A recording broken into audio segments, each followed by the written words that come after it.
이 시간에 주님을 본받는 자라는 제목으로 함께 말씀 나누기 원합니다. 우리 먼저 옆 사람 보시면서 이렇게 인사해 보겠습니다. 잘 오셨습니다. 환영합니다. 네, 한 번 더 인사해 볼까요? 당신을 보니 하나님을 보는 것 같습니다. 아멘. 정말로 옆에 계신 집사님, 권사님, 장로님에게서 하나님 얼굴이 보이십니까? 아멘. 네, 정말 감사합니다. 방금 서로 함께 하신 인사는 창세기 33장 10절에 나오는 야곱이 형 에서를 20년 만에 만나서 하는 인사의 이야기입니다. 이 인사에 대해서 어떤 주석가들은 여전히 인간적인 사고와 방식에 사로잡혀 있던 야곱이 그가 속이고 그래서 화가 나서 그를 죽이려고 했던 형 에서를 속이기 위해서 또는 형 에서의 마음을 부드럽게 하기 위해서 아부를 하는 것이다라고 이야기합니다. 그러나 대부분의 주석가들은 야복강가에서 하나님의 사자와 씨름을 한 후에 이 야곱이 진심으로 변화되어서 예전에는 형을 볼 때마다 어떻게 하면 속일 수 있을까? 어떻게 하면 형의 것을 더 빼앗을 수 있을까라고 고민했던 야곱이 이제는 그 형 에서의 모습에서 하나님의 모습을 바라보게 되었다라고 이야기합니다. 오늘 저와 여러분들이 주님의 몸된 공동체에 있는 우리 다른 형제 자매들, 집사님, 권사님, 장로님들을 바라볼 때 그 안에서 미워하는 모습, 시기하는 모습, 화내는 모습을 발견하는 것이 아니라 바로 하나님의 모습을 발견할 수 있기를 원합니다. 그러므로 우리가 하나님의 마음과 하나님의 사랑으로 온전히 하나가 되어져가는 서로를 사랑으로 만들어가는 주님의 몸된 교회가 되기를 간절히 소망합니다. 수레바퀴 아래에서 데미안, 유리알, 유이 등으로 우리에게 잘 알려져 있는 독일의 소설가 헤르만 헤세가 있습니다. 그의 작품 중에 어거스터스라는 작품이 있습니다. 이 책에는 오랫동안 아이가 생기지 않아서 너무나 고민이 많은 한 부부가 등장합니다. 이 어머니는 아이를 낳게 해달라고 계속해서 기도하고 기도했는데 기도가 이루어지지 않았습니다. 그런데 어느 날 이 부부의 기도를 하나님께서 들어주시고 이 부부에게 아이가 태어나게 됩니다. 그런데 아이가 태어나기 전 날 밤에 꿈에 한 노인이 나타나서 이 어머니에게 이야기합니다. 아들의 탄생을 축하한다. 내가 너를 위해서 한 가지 소원을 무조건 들어줄 테니 너의 한 가지 소원을 이야기하라 라고 이야기합니다. 이 어머니가 이제 고민을 하기 시작합니다. 아이가 잘 되기를 바라서 좀 아이가 돈을 많이 버는 것 아니면 아이가 높은 지위를 갖는 것 아니면 좋은 친구들을 사귀는 것에 대해서 한참 고민을 합니다. 그러다 이렇게 이야기합니다.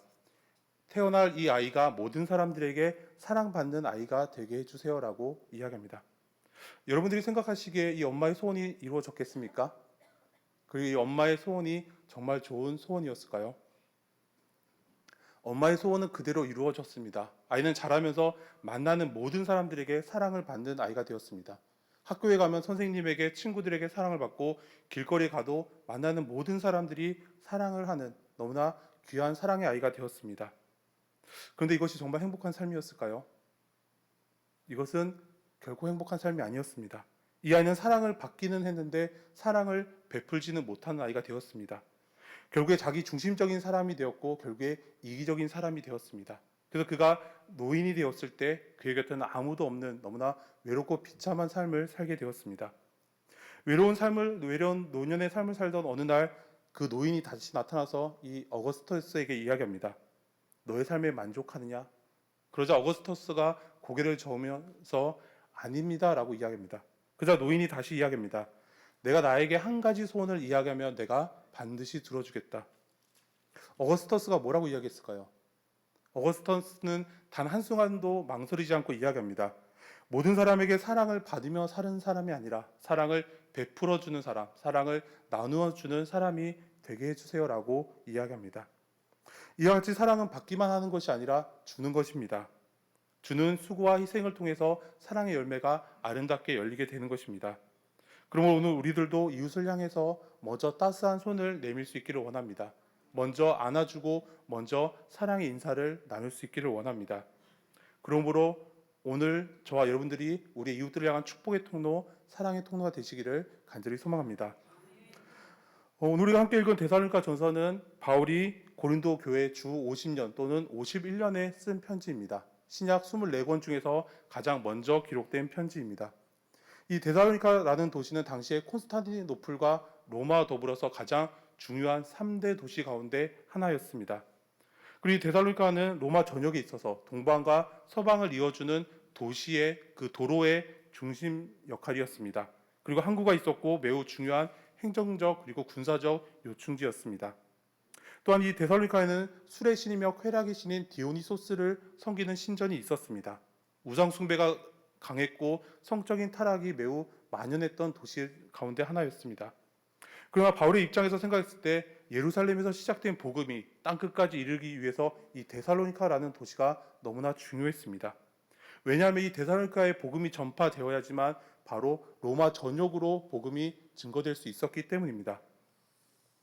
그래서 사도행전 17장을 보면 데살로니카의 복음을 전하고 있는 바울의 모습을 아주 자세하게 기록하고 있습니다.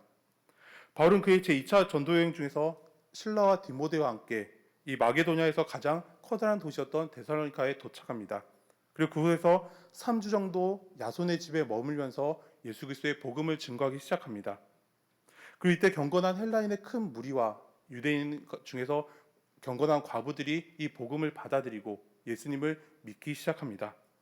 하지만 바울은 이 데살로니카에서 그리 오래 머물 수는 없었습니다. 왜냐하면 많은 유대인들이 그를 박해하고 방해하고 그를 시기하고 미워했기 때문입니다. 그래서 바울이 데살로니카에서 밤에 그들을 피해서 몰래 다른 도시로 도망을 가게 됩니다. 그런데 이 유대인들이 얼마나 바울을 싫어하고 박해했는지 바울이 도망가는 곳마다, 바울이 떠나는 곳마다 바울을 따라다니면서 심하게 방해하는 모습을 보게 됩니다. 바울이 베레아로 가면 베레아로 따라와서 그곳에서 복음 전파를 방해합니다. 그래서 그곳에서 아덴으로 가면 또다시 이들이 아덴까지 따라와서 예수의 복음을 전거하는 것을 방해하는 모습을 보게 됩니다. 이것이 바로 데살로니카에 살고 있었던 헬라파 유대인들의 모습이었습니다. 이들은 바울을 쫓아보냈을 뿐만 아니라 이제 막 복음을 시작했던 이 데살로니카 교회 성도들의 신앙을 방해하고 그들을 박해하기 시작했습니다. 이런 가운데 바울은 데살로니카를 떠나서 아덴을 거쳐서 고린도로 가면서 이제 막 신앙의 첫걸음을 시작한 이 데살로니카 교회를 염려합니다. 그러므로 그는 그가 가장 믿고 사랑하는 동역자인 디모데와 실라를 이 데살로니카에 남겨두게 됩니다. 그리고 후에 디모데와 실라를 만났을 때 그들에게서 이 데살로니카 교회가 여전히 박해 가운데 있지만 그들이 그 믿음을 저버리지 않고 그들의 믿음이 조금씩 자라고 성장하고 있다라는 기쁜 소식을 듣게 됩니다. 바울은 이 기쁜 소식을 듣고 너무나 기쁘고 감사한 나머지 데살로니카 교회 성도들에게 편지합니다. 그 편지의 내용이 바로 오늘 우리가 함께 읽은 데살로니카 전서입니다. 바울은 갓난아이가도 같았던 데살로니카 교회 성도들이 그들의 신앙이 성숙하는 모습과 환난과 핍박 가운데서도 그들이 보여준 그들의 믿음의 소망과 사랑과 인내를 보면서 기뻐하고 있었습니다. 여러분들께서 한번 자녀들을 키우셨을 때를 한번 생각해 보시기 바랍니다.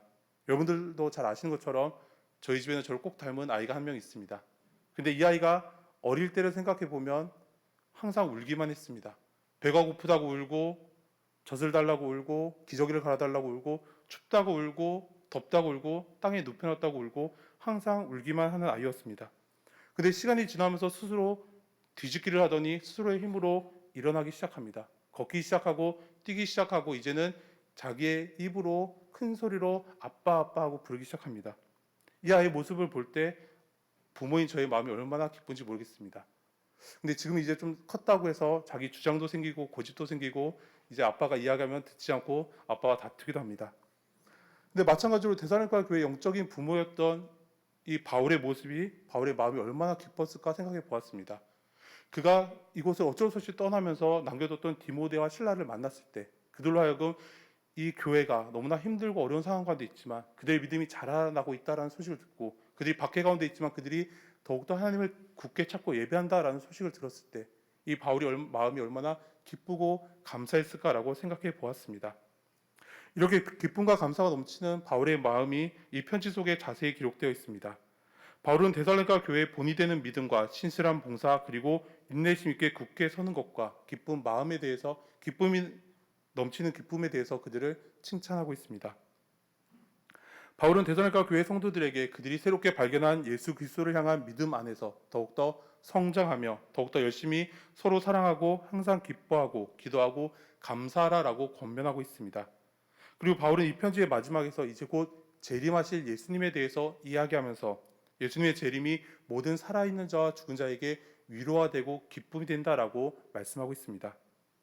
1절에서 4절을 보면 바울의 인사말과 하나님 앞에서 온전한 데살로니가 교회의 모습이 기록되어 있습니다.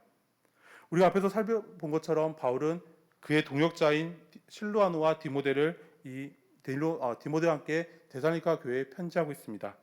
여기서 실로아노는 바울과 함께 옥에 갇히기도 했던 신라의 로마식 이름입니다. 바울은 데살로니가 교회 성도들이 하나님 아버지와 주 예수 그리스도 안에 있다라고 이야기합니다. 이 말씀은 그들이 하나님 안에 거하면서 하나님의 능력을 경험하고 하나님께서 주시는 은혜와 평강을 날마다 누리며 살고 있다라는 이야기입니다. 여기서 은혜와 평강이라는 말은 당시 유대인들과 이방인들 사이에서 흔하게 사용되었던 인사말 중에 하나였습니다. 하지만 본문에서 바울은 그러한 단순한 의미로 은혜와 평강을 이야기하지 않습니다. 바울은 하나님 아버지와 주 예수 그리스도께서 주시는 은혜와 평강이 성도들의 삶 가운데 가득하기를, 그리고 그것을 통해서 그들이 위로를 받고 그들의 삶이 변화되기를 바라고 있습니다. 은혜는 하나님께서 우리에게 값없이 주시는 선물입니다. 우리가 죄로 말미암아서 죽을 수밖에 없을 때 하나님께서 예수 그리스도를 이 땅에 보내주시고 예수 그리스도의 십자가를 통해서 우리를 다시 살게 하신 것이 바로 은혜입니다. 이것은 나의 힘과 나의 노력으로 되는 것이 아니라 전적으로 하나님의 선물입니다. 그리고 평안이라는 것은 세상이 주는 것이 아니라 바로 예수님께서 우리에게 허락해 주시는 마음의 평안을 의미합니다. 아주 만족한 상태, 더 이상 바랄 것이 없는 마음의 평안을 말씀하고 있습니다. 이 평안은 그 누구도 방해할 수 없는 완전하고 안전한 평안을 말씀합니다. 성경에 기록되어 있는 많은 축복의 말씀 중에서 제가 가장 좋아하는 축복의 말씀이 민수기 6장에 기록되어 있습니다. 전에도 한번 우리가 서로를 축복했던 대제사장 축복문입니다.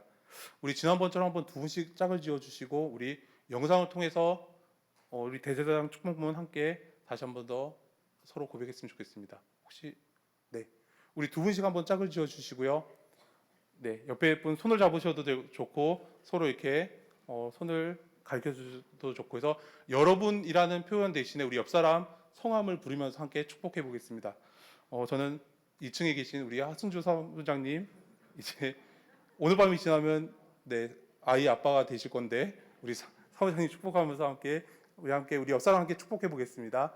주님께서 하승주 사무장님에게 복을 주시고 사무장님을 지켜주시며 주님께서 하승주 사무장님을 밝은 얼굴로 대하시고 사무장님에게 은혜를 베푸시며 주님께서 하승주 사무장님을 고이 보시어서 사무장님에게 평화를 주시기를 빕니다. 아멘. 오늘 이 축복의 말씀이 저와 여러분들의 삶 가운데 충만하기를 소망합니다. 하나님은 우리를 왕같은 제사장으로 불러주셨습니다. 그리고 우리가 이 축복문으로 서로가 서로를 위해서 기도할 때 반드시 들어주신다라고 말씀합니다. 그럼 우리 성도님들 시간이 나실 때마다 때때마다 우리 사랑하는 자녀 손들을 위해서, 우리 이웃들을 위해서 이 기도문으로 기도해 주시기 바랍니다. 우리 성도님들이 기도하실 때 하나님께서 그 기도를 들어주시고 여러분들의 기도를 통해서 여러분들이 사랑하는 자녀 손들을 위해서 또 우리의 이웃들을 위해서 하나님께서 축복해 주시기를 간절히 소망합니다. 바울은 4절을 통해서 데살로니가 교회 성도들이 하나님께 택하심을 받았다라고 말씀합니다. 하나님이 그들을 택하신 이유는 단 하나입니다. 바로 그들의 믿음을 통해서 하나님께서 영광을 받으시기를 원하셨기 때문입니다. 그러므로 하나님의 택하심을 받은 성도들은 하나님께서 주신 값없이 주시는 은혜와 평강을 감사로 받을 뿐만 아니라 나의 신앙의 모습을 통해서 주님의 몸된 교회를 더욱더 든든히 세워가며 오직 하나님을 기쁘시게 하는 삶을 살아야 합니다. 우리 영상을 통해서 우리 2절 다시 한번 한 목소리 읽겠습니다. 2절입니다. 시작. 우리가 너희 모두로 말미암아 항상 하나님께 감사하며 기도할 때 너희를 기억함은. 아멘. 처음에 이 데살로니가 교회 성도들은 그들의 믿음이 작은 것으로 인해서, 그리고 그들을 박해하는 유대인들과 이방인들로 인해서 바울의 마음에 염려가 되었고 근심이 되었습니다. 그러나 이제는 바울이 기도할 때마다 그들을 기억하며 또 그들을 기억할 때마다 하나님께 감사한다라고 말씀합니다. 이 데살로니가 교회의 성도들이 더 이상 바울의 염려와 걱정이 아니라 바울의 자랑이 되고 바울의 기쁨이 되었던 모습을 볼 수 있습니다. 데살로니가 교회 성도들이 복음을 받아들인 지 아직 1년이 지나지 않았습니다. 여전히 그들의 도시에는 우상 숭배가 있고 음란함과 타락함이 있었습니다. 또한 그들 가운데 많은 유대인들의 박해가 여전히 그들을 괴롭히고 힘들게 했습니다. 하지만 그들이 어떻게 성장했기에 바울이 이렇도록 기뻐할 수 있었는지 3절에서 말씀하고 있습니다. 우리 영상을 통해서 3절 다시 한번 한 목소리 읽겠습니다. 시작. 너희의 믿음의 역사와 사랑의 수고와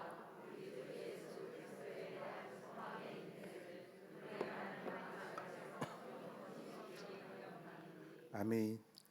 바울은 데살로니가 교회 성도들이 믿음의 역사와 사랑의 수고와 소망의 인내를 가짐으로 6절을 보면 많은 환난 가운데 주님을 본받는 자가 되었고 7절에서 모든 믿는 자들의 본이 되었으며 8절에서 그들의 믿음의 소문이 온 세상에 퍼지게 되었다라고 담대하게 고백합니다. 먼저 데살로니가 교회 성도들에게는 믿음의 역사가 있었습니다. 믿음이라는 것은 히브리서 11장 1절에서 말하는 것처럼 바라는 것들의 실상이요 보이지 않는 것들의 증거입니다. 아브라함은 하나님께서 내가 내게 보여줄 땅으로 가라라고 말씀하십니다. 너의 고향과 친척과 아버지의 집을 떠나 내가 내게 보여줄 땅으로 가라라고 말씀하셨을 때 그가 그 말씀에 순종합니다. 히브리서 11장 8절을 보면 아브라함이 갈 바를 알지 못했다라고 말씀합니다. 아브라함은 하나님께서 그에게 보여주실 땅에서 아무것도 몰랐습니다. 하지만 하나님의 말씀에 온전히 순종함으로 나아갔을 때 아브라함이 믿음의 조상이 되는 모습을 볼 수 있습니다. 하나님께서 노아에게 방주를 만들라고 말씀하셨을 때도 마찬가지였습니다. 비가 올 기미는 전혀 보이지 않았습니다. 사람들 모두가 손가락질하면서 비웃었지만 이 노아가 방주를 만들었을 때 하나님의 말씀에 온전히 순종했을 때 그를 통해서 인류가 다시 번성하고 살아날 수 있는 놀라운 축복의 통로가 되었습니다. 출국 후에 가데스 바네아에서 가나안 땅으로 정탐을 갔던 12명의 정탐꾼도 마찬가지였습니다.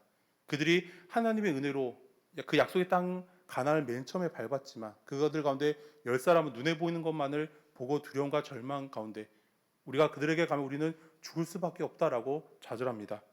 하지만 하나님의 말씀을 굳게 믿었던 여호수아 갈렙은 그들은 우리의 먹이다라고 담대하게 고백하는 모습을 보게 됩니다. 그리고 그 외에도 많은 믿음의 선배들이 그들의 눈에 보이는 것을 믿지 않았습니다. 그들의 앞에 보이는 것은 두려움과 절망이었지만 그들은 그 너머에 계신 하나님을 바라보고 하나님을 온전히 신뢰하며 나아갈 수 있었습니다. 눈에 보이지 않지만 그것이 언제 이루어질지는 모르지만 오직 하나님의 뜻을 기다리며 하나님의 때를 기다리며 나아갔던 믿음의 선배들의 모습을 볼 수 있습니다.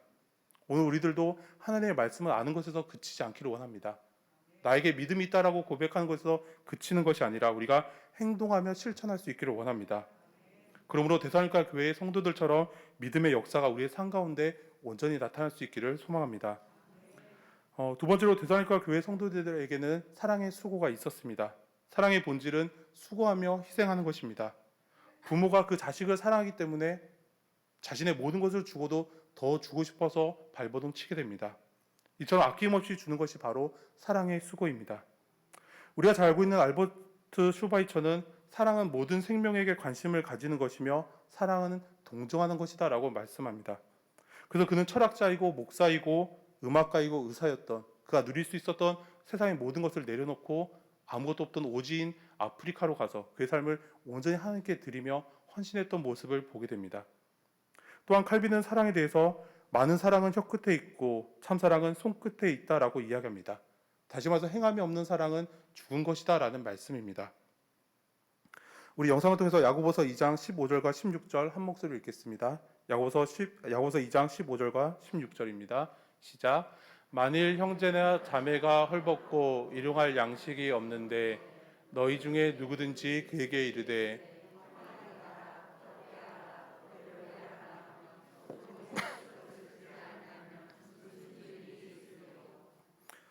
사랑은 진실한 사랑은 보여주고 표현되어져야 합니다. 그렇게 하기 위해서 사랑에는 반드시 수고가 있어야 합니다. 수고가 없는 사랑, 희생이 없는 사랑, 나눔이 없는 사랑은 그것이 아무리 그럴듯해 보일지라도 결국에는 울리는 꽹과리에 불과하다라고 말씀합니다.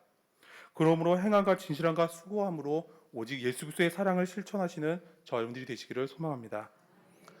마지막으로 이 데살로니가 교회는 소망의 인내가 있었습니다.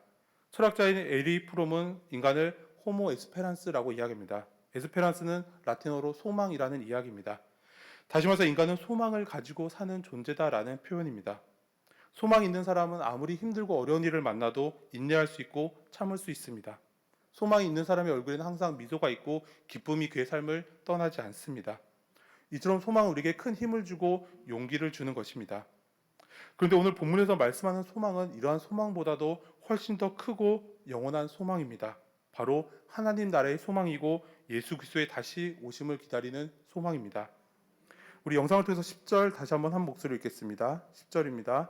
시작. 또 죽은 자들 가운데서 다시 살리신 그의 아들이 하늘로부터 강림하실 것을 너희가 어떻게 기다리는지를 말하니 이는 장래의 노하심에서 우리를 건지시는 예수시니라. 아멘. 다시 오실 하나님의 아들에 대한 소망, 그리고 그 예수님이 마지막 날에 심판의 날에 우리를 구원해 주실 것에 대한 소망이 바로 있었기 때문에 이 데살로니가 교회 모든 성도들은 그들 앞에 있는 모든 두려움을, 그 모든 박해를 인내하며 소망을 가질 수 있었습니다. 오늘 우리에게도 하나님 나라에 대한 소망이 가득하기를 소망합니다. 다시 오실 예수님에 대한 소망이 가득하기를 원합니다. 그러므로 어떠한 두려움과 어려움이 우리를 힘들게 할지라도 기쁘게 감사하며 인내할 수 있는 소망을 품으시는 저 여러분들이 되시기를 소망합니다. 사랑하는 성도 여러분, 데살로니가 교회 성도들은 예수 그리스도의 복음을 받아들인 지 이제 1년이 되지 않았습니다. 그리고 그들에게 하나님의 말씀을 가르치던 영적 부모인 바울은 쫓겨나서 먼 곳에 있었습니다. 여전히 많은 우상 숭배가, 여전히 음란함과 타락함이 그들의 도시 가운데 있었습니다. 또한 많은 유대인들이 여전히 그들을 박해하고 있었습니다.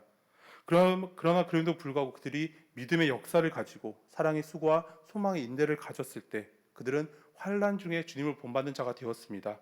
모든 믿는 자들의 본이 되었던 모습을 보게 됩니다. 오늘 우리 가운데도 믿음의 역사와 사랑의 수고와 소망의 인내가 있기를 소망합니다. 그리고 날마다 주님을 본받는 자가 되며 모든 믿는 자들의 본이 되어서 예수 그리스도의 향기를 나타내며 이곳 장수 지역 가운데 죽어가는 영혼들을 다시 주님께로 인도하시는 우리 장수교회 모든 성도님들 되시기를 간절히 소망합니다. 함께 기도드리겠습니다.